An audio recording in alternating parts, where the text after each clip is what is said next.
बोल news headquarter.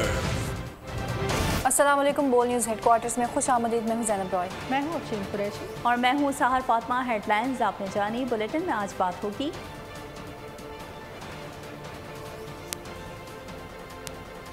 Israel दरिंदा, गोलियों की तड़तड़ाहट, धमाकों की गूंज।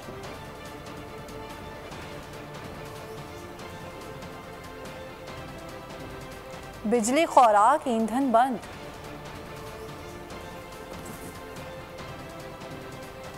रिक्कत आमेज मनासिर।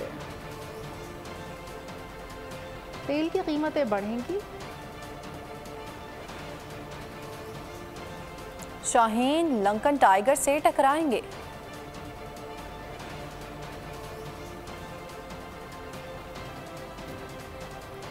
और डेयरी माफिया का अल्टीमेटम। बुलेटिन का बाकायदा आगाज करेंगे। सबसे पहले आपको बताएंगे हमास और इसराइल के दरमियान जंग जारी है। चौथा रोज है इसराइल के बदतरीन मुहासरे के बावजूद हमास ने इसराइल पर 4,500 से जायद रॉकेट दाग दिए हैं। इसराइल के कई इलाकों में हमास के मुजाहिदीन और सेहूनी फोर्सेस के दरमियान झड़पें जारी हैं, जबकि हलाक इसराइलियों की तादाद 1,000 तक जा पहुंची। इसराइली फौज की बमबारी से शहीद फलस्तीनियों की तादाद 700 से जायद हो गई। 3,700 जायद फलस्तीनी जख्मी हैं। नारे तकबीर, गोलियों की तड़तड़ाहट और धमाकों की गूंज। हमास के जांबाजों का सर्जिकल स्ट्राइक, सेहूनी फोर्सेस बौखला गई। ऑपरेशन तूफानुल अक्सा के तीसरे रोज भी इसराइल के कई इलाके मैदान जंग बने रहे। जुल्म सहने वालों ने जालिमों को तिगनी का नाच नचा दिया। इसराइली फोर्स के कई टैंक और गाड़ियां तबाह, कई टैंक कब्जे में ले लिए। इसराइल का पुलिस स्टेशन भी नजरे आतिश। इसराइली जुनूबी शहर छोड़कर भाग निकले। हर तरफ सन्नाटे और वीराने का राज है। रह जाने वाले बंकर्स में पनाह गुज़ीन हैं। हमास ने गजा पर वहशियाना बमबारी के बावजूद मजीद 4,500 रॉकेट दागे। कई सेहूनी फौज के ऑफिसर और अहलकारों को यरगमाल भी बनाया। अब तक 1,000 के करीब इसराइली हलाक हो चुके हैं। इसराइली फौज ने हमले को इसराइल का 9/11 करार दिया। सेहूनी फौज के सरबराह ने तस्लीम किया कि हालात काबू में करने में तवक्को से ज्यादा वक्त दरकार है। हमास के हाथों जिल्लत और हजीमत का बदला इसराइली निहत्ते फलस्तीनियों से लेने लगा। गजा का मुहासरा करके बिजली, पानी और इंटरनेट बंद कर दिया। अशिया खुरोनोश और ईंधन की सप्लाई भी रोक दी। रिहायशी आबादी पर सेहूनी तैयारों ने वहशियाना बमबारी की। काबिज इसराइली फौज ने पनागजीन कैंप को भी न बख्शा। इसराइल की बमबारी से बच्चों समेत 700 से ज्यादा फलस्तीनियों ने जामे शहादत नोट। गजा में फ़िज़ाई हमले का भी आगाज़ है। इसराइल के लिए मज़ीद सख्त हालात आने वाले हैं। इसराइली वज़ीर आज़म नेतन्याहू भी पहली बार मना की खाने पर बौखलाहट का शिकार। अवाम से मुख्तसर खिताब, कहा इसराइल गजा में मौजूद कैदियों की रिहाई के लिए हर मुमकिन इक़दाम करेगा। एक ऐसी जंग छिड़ चुकी है जिसको ख़त्म करने में महीनों लग सकते हैं। इंसानी खाल में छुपे दरिंदे ने मजलूम फ़लस्तीनियों को जानवर कह दिया। इसराइली वज़ीर दिफा योव गैलन ने कहा इंसान नुमा जानवरों से मुकाबला है और इनसे वैसे ही निमट रहे हैं। गजा में भी अभी बहुत बुरा होगा, अभी तो हमने कुछ किया ही नहीं। ह्यूमन राइट्स वॉच ने इसराइली वज़ीर दिफा के गजा के मुकम्मल नाकाबंदी के बयान को काबिल नफ़रत करार दे दिया है। एलामिया में कहा है कि इसराइली वज़ीर का खुराक और ईंधन बंद करने का बयान जंगी जुर्म का इर्तिकाब और काबिल मज़म्मत है। इसराइल भूख को जंग के हथियार के तौर पर इस्तेमाल करना चाहता है। मकबूजा इलाके में आबादी को खुराक से महरूम करना इज्तिमाई सज़ा है। आबादी को खुराक से महरूम करना जंगी जुर्म है। ह्यूमन राइट्स वॉच ने जोर दिया है कि आलमी फौजदारी अदालत को जंगी जुर्म के इर्तिकाब का नोटिस लेना चाहिए। सेहूनी फौज गजा में मासूम शहरियों पर बमबारी बंद करे। हमास के तर्जुमान की इसराइल को वार्निंग, कहा कि गजा में हमले ना थमे तो इसराइलियों को मारने पर मजबूर हो जाएंगे। मासूम शहरियों पर बमबारी बंद ना की गई तो यरगमालियों की फांसी बराह रास्त नश्र करेंगे। आपको इस हवाले से बता रहे हैं, सेहूनी फौज गजा में मासूम शहरियों पर बमबारी बंद ना करे। हमास के तर्जुमान की इसराइल को वार्निंग, कहा कि गजा में हमले ना थमे तो इसराइलियों को मारने पर मजबूर हो जाएंगे। मासूम शहरियों पर बमबारी बंद ना की गई तो यरगमालियों की फांसी बराह रास्त नश्र करेंगे। गजा में अबतर सूरत हाल, अक़वाम मुत्तहिदा ने फ़रीक़ैन से हमले बंद करने का मुतालबा कर दिया। UN secretary general Antonio Guterres ने कहा कि बैनुल अक़वामी इंसानी कानून का एहतराम किया जाए, दोनों फरीकैन हमले बंद करें, गैरहमालियों को रिहा किया जाए। उन्होंने इसराइल की जानिब से गजा के मुहासरे, बिजली, पानी और खुराकी बंदिश के ऐलान को परेशान कुन करार दिया। बोले गजा में जंग से कबल ही सूरत हाल तशवीशनाक थी, एक देरीना तनाज़ा है जिसका कोई सियासी खात्मा नजर नहीं आता। हमास और इसराइल जंग रुकवाने के लिए तैयब उर्दवान मुतहरिक हो गए। तुर्क सदर के इसराइल और फ़लस्तीनी दूर से राबते कशीदगी कम करने पर जोर। तैयब उर्दवान का अमीर कतर को टेलीफोन। जंग की ताज़ा सूरत हाल पर बातचीत की गई। अमीर कतर से किरदार अदा करने की अपील की गई। तुर्क सदर के लेबनान और मलाइशिया के वज़राए आज़म से भी राबते। फ़लस्तीन और इसराइल कशीदगी कम करने पर तबादला ख्याल किया गया। और अब आपको बताएं कि फ़लस्तीनियों पर ढाए जाने वाले मजालिम पर खामोश रहने वाला अमरीका काबिज़ इसराइल की फ़िक्र में घुलने लगा है। जबकि अमरीकी सदर बाइडन ने अपनी काबीना के सीनियर मेंबरान से मुलाकात की है। मशरिक़ वस्ता की सूरत हाल पर तबादला ख्याल किया गया। बाइडन ने काबीना अरकान को तमाम पहलुओं पर इसराइल के साथ हम आहंगी की हिदायत कर दी है। तर्जुमान वाइट हाउस के मुताबिक अमरीकी सदर ताज़ा पेशरफ्त पर इत्तेहादियों से बात करेंगे, तो दूसरी तरफ फ़लस्तीनी माओ से लाल और सुहाग छिन गए हैं। तर्जुमान अमरीकी कौमी सलामती कौंसिल जॉन कर्बी को ये नज़र आया। कहते हैं कि हमास के हाथों मरने वाले किसी के भाई बहन और बच्चे थे। जॉन कर्बी को मजलूम फ़लस्तीनियों पर जारी इसराइली बर्बरियत पर कभी अफसोस नहीं हुआ। जालिम सहूनी फ़ौज की बर्बरियत की इंतहा, शेखवार बच्चों पर भी रहम न किया। इसराइली फ़ौज के हमलों और बमबारी में अब तक 100 से ज़ायद बच्चे शहीद हो चुके। गमज़दा बाप का शहीद, नन्ही बेटी को अलविदा करने का अंदाज दिल चीर गया। अस्पताल में दम तोड़ जाने वाली फूल सी बच्ची को कंधे से लगाकर प्यार करता रहा। शीरख्वार बच्चों के अस्पताल में इलाज की दिल दहला देने वाली वीडियो सामने आने का सिलसिला जारी है।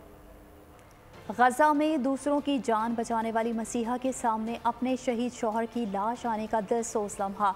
रंजो गम में डूबी खातून ने बेटी से लिपट कर उसे वालिद की जुदाई की इतला दी। मैं ज़ख्मियों की मदद कर रही हूँ, जिंदगियाँ बचा रही हूँ और मेरे ही खावन को शहीद कर दिया गया। जालिमों के खिलाफ अल्लाह की मदद को पुकारती नर्स की आहो बका ने हर दिल को मग़मूम कर दिया। दुनिया के मुख्तलिफ मुल्कों में फ़लस्तीनियों से इजहार यकजहती के मुजाहिरों का सिलसिला जारी है। लंदन में इसराइल सफारत खाने के सामने मज़ाहमत की हमायत और गजा पर इसराइली जारहियत की मजम्मत में बड़ा एहतजाजी मुजाहरा किया गया।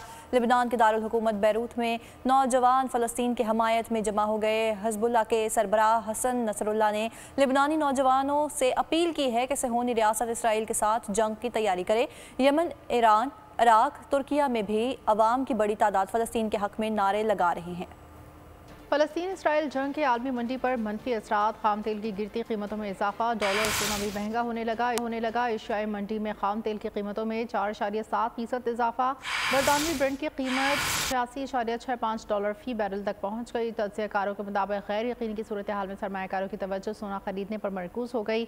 डॉलर की कदर में भी इजाफा जारी। सहूनी मईशत भी शदीद मुतासिर। इसराइली करेंसी की कदर 7.5 साल की कम तरीन सतह पर आ गई। बैंक ऑफ इसराइल का $30 अरब ओपन मार्केट में बेचने का ऐलान। सब कुछ बहुत ही बेहतरीन मंसूबा बंदी से किया गया है। हमास ने कहीं कोई झोल नहीं छोड़ा। अमरीकी दिफाई माहिरीन मुजाहिदीन के गुन गाने लगे। हमास की कार्रवाई को इसराइल के जदीद हथियारों, टेक्नोलॉजी और प्लानिंग की शिकस्त करार दे दिया। वर्ल्ड कप में पाकिस्तान और श्रीलंका के दरमियान मैच आज हैदराबाद दक्कन में खेला जाएगा। मैच पाकिस्तानी वक्त के मुताबिक दोपहर 1:30 बजे शुरू होगा। आइलैंडर्स के खिलाफ मुकाबले में फतह की सूरत में पाकिस्तान खेल की तर्ज में टॉप पोजीशन एक बार फिर से हासिल कर लेगा। श्रीलंका के खिलाफ पाकिस्तान टीम वर्ल्ड कप का अहम मैच आज खेलेगी, जबकि आइलैंडर्स से मुकाबले में फतह के लिए ग्रीन शर्ट्स अपने स्टार परफॉर्मर से मैच विंग कारकर्दगी की उम्मीद रखते हैं। आज के मैच में किन खिलाड़ियों की परफॉर्मेंस पाकिस्तान को जीत के रास्ते पर गामजन कर सकती है, जानते हैं इस रिपोर्ट में। वर्ल्ड कप के ऑफिशियल ब्रॉडकास्टर ने पाक श्रीलंका मैच का प्रोमो जारी कर दिया। पाकिस्तान की जानिब से बाबर आजम, हारिस रऊफ, मोहम्मद रिजवान, शहनशाह अफरीदी को नुमाया अंदाज में पेश किया गया। श्रीलंकन कप्तान शनाका भी साथी खिलाड़ियों के हमरा वीडियो में जलवागर हैं। श्रीलंका के खिलाफ आज के मैच में पाकिस्तान टीम का खुफिया हथियार कौन होगा? कौन घर का भेदी बनकर लंका ढाएगा, ग्रीन शर्ट्स के हेड कोच ग्रांट बर्ड ने बता दिया। उन्होंने हैदराबाद दक्कन में प्रेस कॉन्फ्रेंस के दौरान कहा कि मिकी आर्थर पहले श्रीलंका की कोचिंग भी कर चुके हैं, उन्हें उनके बारे में बहुत कुछ मालूम है। श्रीलंका के खिलाफ मैच की तैयारियों में मिकी आर्थर हमारा खुफिया हथियार हैं। टीम मीटिंग में मिकी आर्थर ने श्रीलंकन खिलाड़ियों के बारे में काफ़ी तफसीली पॉइंट भी बताए। और अब आपको बताया कि साबिक पाकिस्तानी कप्तान और प्रोफेसर की इफरत से मशहूर मोहम्मद हफीज़ ने भारतीय क्रिकेट बोर्ड को आईना दिखा दिया है। एक टीवी प्रोग्राम में कहा कि मेगा इवेंट के लिए भारतीय इंतजामात का पोल 4 दिन में ही खुल जाएगा, जबकि भारतीय शायकीन खेल का रवैया भी मायूस कुन और तासुब से भरपूर है। खुसूसी अदालत ने साइफर केस में चेयरमैन पीटीआई और साबिक वज़ीर ख़ारजा शाह महमूद कुरैशी पर फर्द जुर्म आयद करने के लिए 17 अक्टूबर की तारीख मुकर्रर कर दी। खुसूसी अदालत ने साइफर केस में चेयरमैन पीटीआई की शाह महमूद कुरैशी को चालान की नकूल फराहम कर दी। ऑफिशियल सीक्रेट एक्ट के तहत खुसूसी अदालत के जज अबुल हसनात मोहम्मद जुल्करनैन ने अडियाला जेल में साइफर केस की इन कैमरा समाअत की। समाअत के दौरान चेयरमैन और वाइस चेयरमैन पीटीआई की अदालत में पेश किया गया, जहाँ चेयरमैन पीटीआई ने सलाखों के पीछे से अपनी कानूनी टीम से मुख्तसर मुलाकात की। आइंदा समाअत पर तमाम सरकारी गवाहान को तलबी के नोटिस भी जारी किए जाएंगे।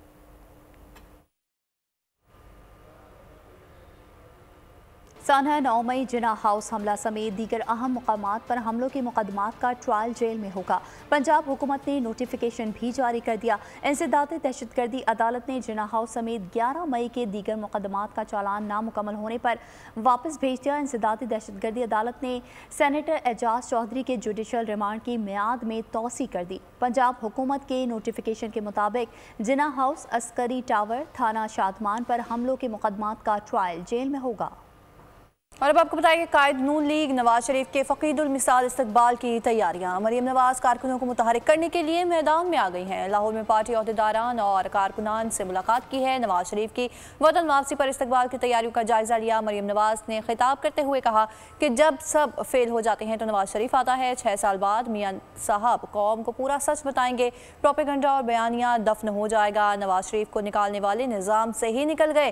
कारकर्दगी से मुकाबला ना करने वालों ने ताकत के जोर पर मैदान में से बाहर किया और नवाज शरीफ को इक़्तिदार से निकालने की सज़ा मुल्क और अवाम को मिली है और मिल रही है।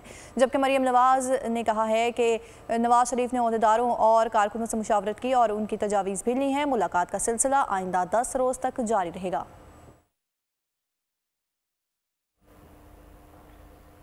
प्रैक्टिस एंड प्रोसीजर बिल की आज दोबारा समाअत होगी। चीफ जस्टिस के अहकामात और ख्वाहिश के बावजूद केस मजीद आगे बढ़ गया। दौरान समाअत चीफ जस्टिस काजी फाइज ईसा के remarks.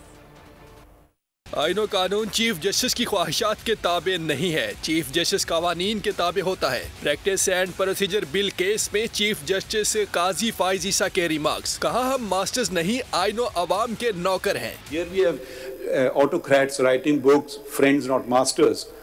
We don't want to even say that. I am servant to the Constitution and an abd of the Almighty. Case की समाअत के दौरान चीफ जस्टिस और वकील इम्तियाज सिद्दीकी में तल्ख कलामी भी हुई। चीफ जस्टिस ने वकील को झाड़ पिला दी। इम्तियाज सिद्दीकी ने दलाइल के लिए वक्त न देने का शिकवा किया था। Very unfair. I will not argue if you don't want to hear me. But don't put things which are factually incorrect. Because your lordship was very unkind to her. Thank you very much. Now please take your seat. I must lodge my protest Please on your take your lordship. seat before I issue something. Please take your seat. Justice Ejazul Ahsan ने remarks दिए, अगर bench 8 रुकनी से ज्यादा हो तो appeal का क्या तरीकाकार होगा। जस्टिस आयशा मलिक बोली, अपील का हक न मिलने से हक मजरू होगा। जस्टिस मुनीब अख्तर ने कहा, बेंच की तश्कील का फैसला जब 3 जजेस करेंगे तो उनको ये इख्तियार है कि वो कौन सा बेंच कौन से केस पर बनाते हैं। जस्टिस मंदोखेल ने कहा, अगर आइन साजों ने मुकम्मल इख्तियार सुप्रीम कोर्ट को देना होता तो वाज़ेह तौर पर लिख देते। आगे बढ़ेंगे, यहाँ आपको बताएंगे कराची में दूध के रिटेलर्स फिर दूध महंगा करने के लिए मुतहरिक हो गए। कमिश्नर कराची को दूध की कीमत बढ़ाने का अल्टीमेटम दे दिया। कमिश्नर कराची को खत लिखा कि सरकारी नर्ख के मुताबिक होलसेलर्स भी हमें दूध फराहम नहीं कर रहे, हमें 188 रुपये फ़ी लीटर दूध कैसे फ़रोख्त करें। दूध रिटेलर्स ने मज़ीद लिखा कि सरकारी नर्ख 15 अक्टूबर तक ना बढ़ाया गया तो हम फ़ी लीटर दूध 230 रुपये फ़रोख्त करेंगे। इस वक्त भी शहर कायद में फ़ी लीटर 200 रुपये तक फ़ी किलो फ़रोख्त किया जा रहा है।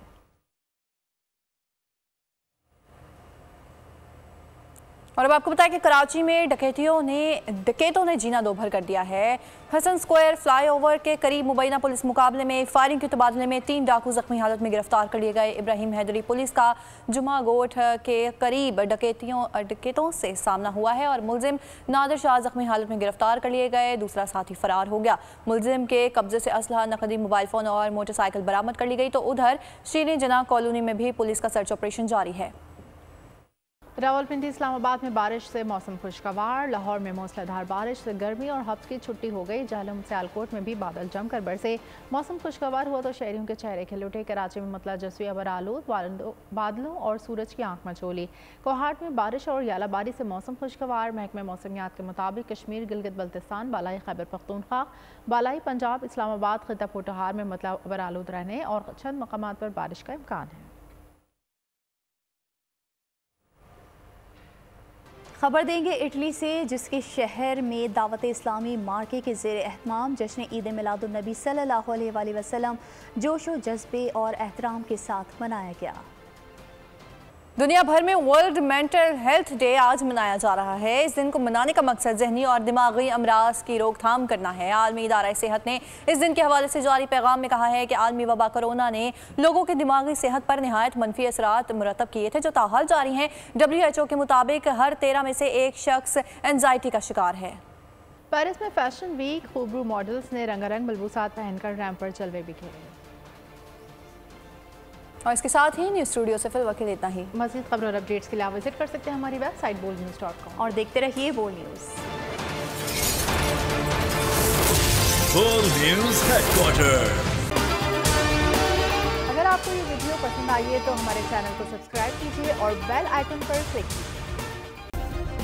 सब्सक्राइब करें और बेल दबाएं ताकि कोई खबर रह न जाए।